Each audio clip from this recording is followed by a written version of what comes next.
내란 종식의 길이 왜 이렇게 멀고 험한지 모르겠습니다. 그중에서 오늘은 내란 기록 은폐에 관한 이야기 나눠보려 하는데요. 용해인 기본소득당 의원 그리고 홍주환 뉴스타파 기자 두 분 모셨습니다. 두 분 안녕하세요. 네, 안녕하세요. 네, 안녕하세요. 예, 홍 기자님은 저희 방송은 처음 나오신 거죠? 네, 처음 와봤습니다. 예, 이 관련해서 오늘 굉장히 기사도 많이 쓰고 좀 많이 준비하셨다고 얘기를 들어서 저희가 특별히 모셨습니다. 자주 좀 나와주셨으면 좋겠습니다. 네, 예, 감사합니다. 예. 자, 윤석열 대통령 4월 4일 지난주 금요일에 파면이 됐는데 뭐 기쁨도 잠시 이 혼란이 좀 혼란된 이 전국이 좀 정리되나 했는데 아직도 여전히 혼란스럽습니다. 지금 뭐 그래서 한덕수 권한대행이 헌법재판관 임명을 해서 이것도 굉장히 파문이 일었고 지금 대통령 기록물이 지금 굉장히 아직은 가시화되지 않았지만은 이게 추후에 굉장히 논란이 될 것 같다라는 내용이 있는데 일단 용해인 의원님이 내란 기록 은폐 방지법을 발의하셨다고요. 예, 요거 좀 설명을 해주시죠. 네, 많은 분들이 지난 한덕수 권한대행의 헌법재판관 후보자 지명 이후에 내란이 아직 진행 중이구나라는 것을 많이 실감하셨을 텐데요. 그래서 우리가 내란에 여러 함께 뜻을 같이 하는 사람들을 처벌하고 발본색원해 나감과 동시에 내란의 어떤 진상, 이것에 발생했던 여러 가지 이유와 원인들을 밝혀나가는 것이 굉장히 중요한 과제가 될 것입니다. 근데 문제는 이제 윤석열 전 대통령의 임기가 끝났기 때문에 대통령실에서 생산된 여러 가지 대통령 기록물들이 있을 텐데 이것이 이제 이관되는 절차를 밟게 됩니다. 근데 문제는 이 대통령 기록물들을 대통령 지정 기록물로 권한대행이 현재 지정을 할 수 있는데요. 그런 경우에 이제 최대 30년까지 봉인이 사실상 되게 됩니다. 그러면 우리가 내란과 관련된 여러 대통령실의 기록들이 사실상 30년간 봉인되는 결과를 우리가 마주하게 된다면 이후에 진상을 밝혀나가는 과정 그리고 책임을 물어나가는 과정에서 사실은 심대한 차질을 좀 빚을 수밖에 없고요. 네. 대표적인 예가 세월호 7시간과 관련된 문건들에 대해서 황교안 권한대행이 보호기간을 지정했던 사례입니다. 그래서 좀 그런 아직까지도 소송이 진행 중인데 그런 상황을 좀 이번에만큼은 막아야 한다라는 마음으로 내란 기록 은폐 방지법을 좀 발의하게 되었습니다. 그러니까 비상계엄과 관련된 문건들은 대통령 기록물로 장기간 이렇게 보호할 수 없다라는 게 법안의 취지인 거죠, 그러니까. 정확히는 대통령 지정 기록물 제도가 내란 은폐를 위해서 남용되는 걸 막고자 제도적으로 좀 보완 장치들을 마련한 것입니다. 알겠습니다. 그 얘기는 조금 더 이제 뒤에 들어보도록 하고요. 대통령 기록물법 이게 언제 생겼고 이게 왜 필요한지 그리고 지금까지 어떻게 운용되었는지 홍주환 기자님이 좀 설명해 주시죠. 네, 생각보다 생긴 지는 오래 안 됐는데요. 2007년 노무현 정부 때 이제 만들어진 법인데 사실 과거에는 대통령 기록물이라는 개념 자체가 없었어요. 외국엔 있었지만 그래서 보통 정권이 끝나면 대통령실 당시 청와대겠죠. 청와대에서 넘기고 싶은 기록만 대통령 기록관에 넘겼습니다.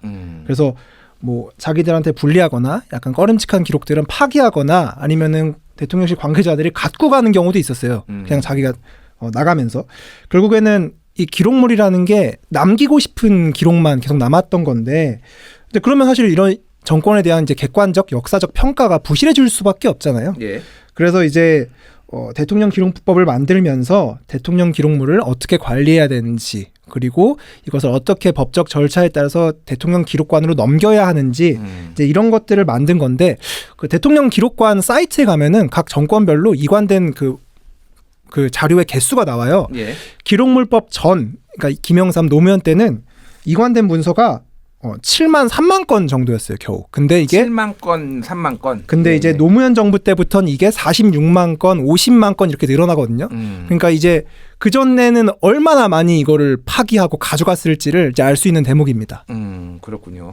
그래서 이제 이게 또 하나는 예전 정권 거를 들여다보면서 특히 정권 교체가 됐을 때 그거를 이제 정치적으로 악용한다든지 정쟁의 수단이나 뭐 수사의 수단으로 또 활용을 하는 경우도 있기 때문에 민감한 것에 대해서는 좀 이제 지정을 해놓고 특히 사생활에 대해서는 최장 30년까지 이거를 보호할 수 있게 이제 만들어 놓은 거잖아요. 그런데 그 취지는 이제 그런 것이고, 근데 지금 윤석열 정부의 대통령 기록물 이관 작업이 지금 돌입이 된 건가요, 그러면 의원님? 네, 오늘부터 이 대통령 기록관이 이관에 필요한 조치들을 위한 현장 점검을 시작을 했습니다. 대통령 기록물법에 따르면 보호기관 지정의 기준이 정치적 혼란을 불러일으킬 우려가 있는 기록물, 그리고 의사소통 기록물로서 공개가 부적절한 기록물, 이렇게 좀 규정되어 있는데요. 좀 굉장히 추상적이고 좀 자의적인 기준이죠. 그래서 어떤 기록물이든 마음만 먹으면 사실 보호기관을 지정할 수 있다는 뜻입니다. 그래서 이런 상황에서 현장 점검이라고 하는 초동 조치가 시작이 되었기 때문에 국회 차원에서 좀 빠른 논의가 필요한 상황입니다. 그렇군요. 이게 원래는 그러니까 대통령이 지정하는 거잖아요. 그러면 대통령의 자의적 판단인 건가요? 이거 내가 보기에는 사생활이다. 그러면 이거는 30년이 필요하다. 그러면 그냥 뭐 다른 사람의 어떤 심사나 뭐 논의나 이런 게 되는 게 아니고 대통령이 30년 하면은 그냥 그대로 30년이 되는 건가요? 그럼 이게 그 대통령 기록물 생산기관이 있잖아요. 그러니까 예. 비서실이나 국가안보실이나 경호처에서 이제 그 자료들을 먼저 만들 거 아닙니까? 그 만들 때 이제 보통 이걸 지정 기록물로 할지 말지를 이제 만들면서 보통 이제 그거를 본인이 설정을 한다고 해요. 담당자가.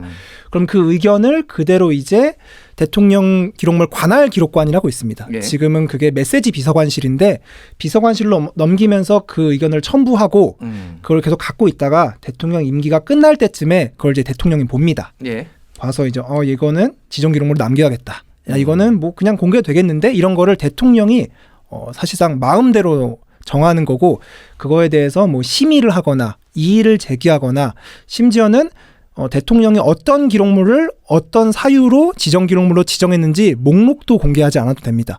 그래서 국민으로서는 이 기록물이 지정 기록물이 됐다는 사실조차 알 수 없어요. 아, 그렇군요. 네. 그럼 이제 뭐 뒤에 얘기하겠지만 이거는 이제 유일하게 볼 수 있는 방법은 소송을 통해서 지정 기록물이 됐을 경우 소송을 통해서만 할 수 있는 건데 뉴스타파에서 이미 지난해 12월 10일에 긴급 기고를 통해서 이 문제를 언급을 했더라고요. 당시에 국가기록원이 대통령실에 파기하면 처벌한다 공문을 보낸 것으로 알려졌는데 지금 상황이 어떻습니까? 이 공문을 보낸 다음에 이제 지난 1월 15일에 국가기록원이 이제 폐기금지 요구를 처분을 했습니다. 그러니까 이제 12.3 비상계엄과 관련된 문건을 이제 폐기하면 안 된다라고 이제 대통령 비서실이나 이제 국가안보실, 국방부 등에 이제 요구를 한 건데 사실 이게 이미 국회가 탄핵소추안을 의결하고 한 달이 지난 시점에서 이뤄진 거예요.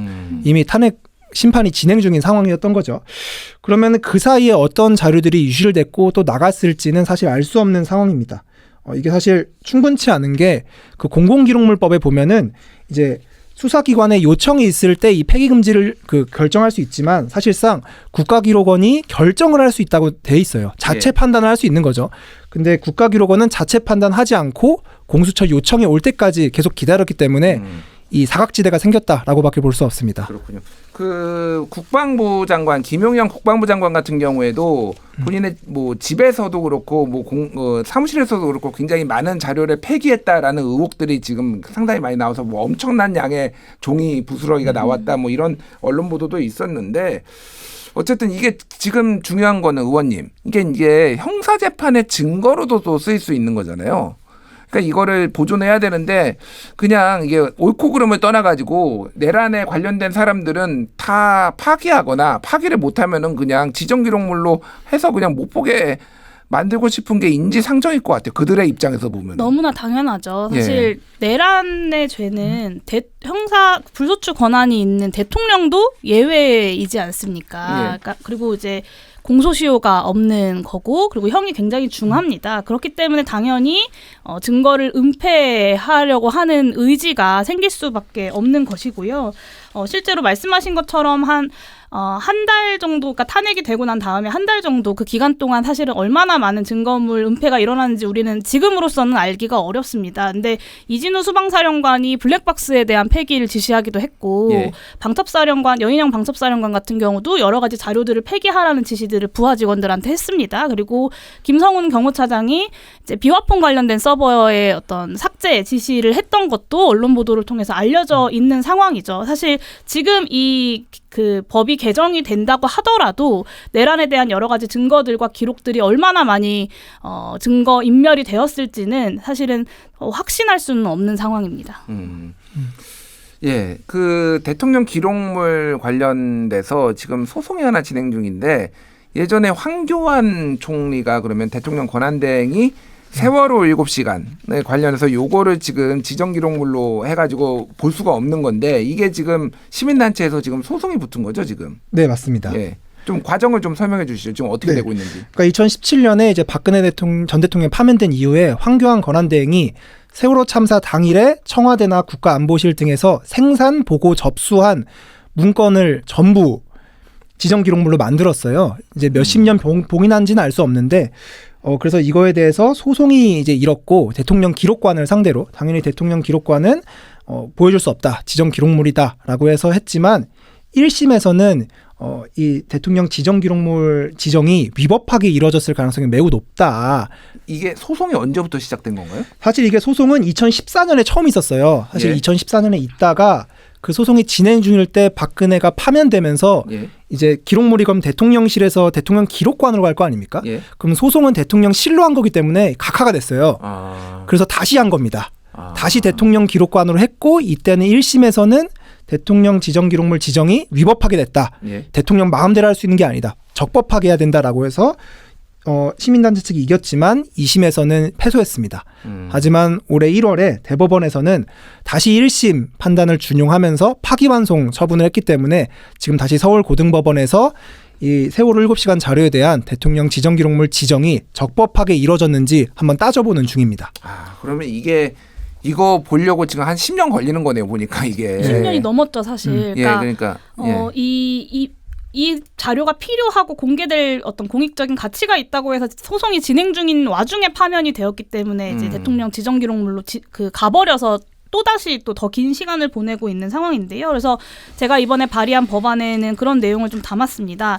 정보 공개 소송 중인 내용에 대해서는 예. 소송이 끝나고 공개하라고 법원의 판결이 내려진 이제 그 기록물들의 경우는 공개가 된 다음에 이관할 수 있도록 하는 내용도 담고 있습니다.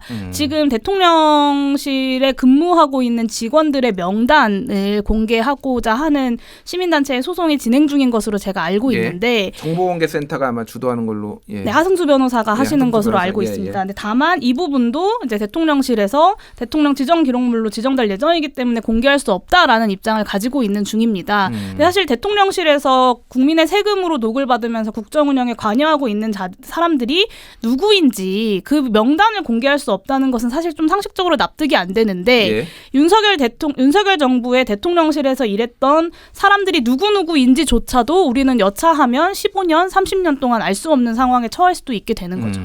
그러니까 미국의 이제 백악관에 근무하는 사람들은 이게 다 공개되거든요. 누가 어떤 부처에 어떤 사람들이 있는지가 그거는 이제 말씀하셨다시피 당연히 국민의 권리고 어떤 사람들이 고위 어떤 직에 있으면서 의사결정에 이제 관여를 하는지 이런 것들이 투명하게 공개돼야지 이게 또 비판도 하고 감시도 하고 이런 건데 누가 근무하는지도 모르다가 갑자기 역술인이 근무했다더라. 이런 게 이제 언론 취재로 나오고 지금 역술인이 왜 거기에 행정관으로 근무했는지는 모르겠으나 뭐 이런 게 나오다 보니까 이제 정권에 대한 불신이 더 많이 쌓이는 것 같습니다. 뉴스타파에서는 지금 이런 것들 좀 보도를 좀 어떻게 좀 하고 계신지요? 아, 사실 그 소송을 정보공개센터도 하지만 저희도 따로 했어요. 아, 그러셨구나. 예. 네. 그래서 그 소송이 지금 저희가 대법원 확정 판결을 받았습니다. 공개하라고. 근데 이제 대통령실에서는 직원 명단 말씀하시는 네, 거죠? 직원 예. 명단을 공개하라는 대법원 확정 판결을 받았는데 대통령실에서 이제 그제서야 지정 기록물 지정 절차가 진행 중이라는 새로운 사유가 발생했다면서 이제 공개를 거부하고 있는데요. 그래서 아마 제 생각으로는 이거를 지정 기록물로 지정할 것 같고 대통령 기록관으로 그대로 넘길 것 같습니다. 그래서 아마 대통령 기록관을 상대로 한 추가 행정 소송을 해야 될 것 같습니다. 아, 이거 너무 좀 피곤하고 그러니까 이거 법을 또 만들어서 그러면은 대통령실 뭐 청와대에 근무하는 사람들은 직원 뭐 명단에다 공개해야 된다 뭐 이런 걸 만들어야 되는 건가요? 이거는 좀 상식적으로 일이 풀려야 되는데 하나하나를 다 법으로 이렇게 하려는 게 좀 너무 피곤하다 이 생각이 많이 드네요. 우리 사회의 신뢰 자본이 무너졌다라는 이야기를 저는 주변 사람들과 많이 하는데요. 사실은 그 보통의 상황에서 일반적인 상황에서라면 상호 간의 신뢰, 사회적인 어떤 합의 속에서 문제 없이 진행되어야 할 절차들이 너무나 말도 안 되는 일들이 벌어지고 있기 때문에 전혀 신뢰할 수 없고 그렇기 때문에 모든 것을 다 법으로 규율하고자 하는 그런 상황들이 좀 벌어지고 있다고 봅니다. 예, 또 하나 지금 논쟁이 되고 있는 게 대통령 기록관장이 지금 교체가 되더라고요. 원래 있었던 대통령 기록관장이 뭐 무슨 이유인지 모르겠으나 갑자기 자진 사퇴를 했고 그래서 최종적으로 지금 후보가 올라간 사람 중에 용산 대통령실 행정관 정모 씨가 지금 있다라고 해서 그러면은 이 대통령 신임 대통령 기록관장이 은폐에 적극적으로 앞장서는 거 아니냐 또 이런 우려가 좀 있더라고요. 기자님. 네, 맞습니다. 사실 지금 대통령 기록관이 많은 국민들이 뭐 하는 기관이냐 생각하시겠지만 이게 독립적인 기관이 아니에요, 절대. 행정안전부 소속의 국가기록원 소속의 기관입니다. 그래서 사실 지금 행정안전부 장관, 전 행정안전부 장관도 이제 대통령의 친구였죠. 그래서 이게 대통령이나 정권의 입김에서 전혀 자유로운 부서가 아니고 이제 뭐 지금 대통령 기록관 측에서는 이제 공개 채용을 통해서 했다라고 주장하지만 그 과정에서 공교롭게도 대통령실 행정관이 올라온 걸 보면은 이게 과연 대통령실의 입김에서 자유로운 것인가? 그 보통 이제 우리가 정권의 낙하산으로 꼽치는 그런 공공기관의 인사들과 똑같은 구조 아닌가? 거기들도 다 공개 채용하잖아요. 근데 공교롭게도 다 뭐 국회의원 출신, 선거 캠프 출신들이 오잖아요. 똑같은 구조가 대통령 기록관에서도 지금 이루어지고 있다라고 지금 봐야 할 것 같습니다. 알겠습니다. 그 용해인 의원님이 아까 전에 말씀하셨던 그 법안, 네. 그러니까 이게 조금 더 구체적으로 설명을 해주시면 좋을 것 같아요. 그러니까 어떤 식으로 요거를 그러면은 은폐를 좀 막을 수 있는 건지. 네, 이제 크게 두 가지 필요성이 있는데요. 하나는 대통령 기록물 지정의 투명성을 높이는 것이 필요합니다. 지금은 권한대행이 자의적으로 지정 기록물로 지정을 할 수 있기 때문에 이것을 좀 막아야 한다. 그래서 객관적이고 전문적인 의견을 바탕으로 좀 결정이 될 수 있도록 심의 절차를 좀 마련하는 내용을 담았습니다. 그리고 대통령 거리 시에 대한 규정이 사실은 조금 제대로 되어 있지 않아서 여러 가지 문제점들이 발생하기도 하는 건데요. 거리 시의 보호기관 지정권자를 권한대행이 아니라 국가기록원장으로 규정을 좀 하고 있습니다. 그래서 최소한 권한대행이 대통령과 아주 지근거리에 있었던 사람으로서 정부의 불리한 기록을 은폐하는 것은 좀 막아보자라는 취지이고요.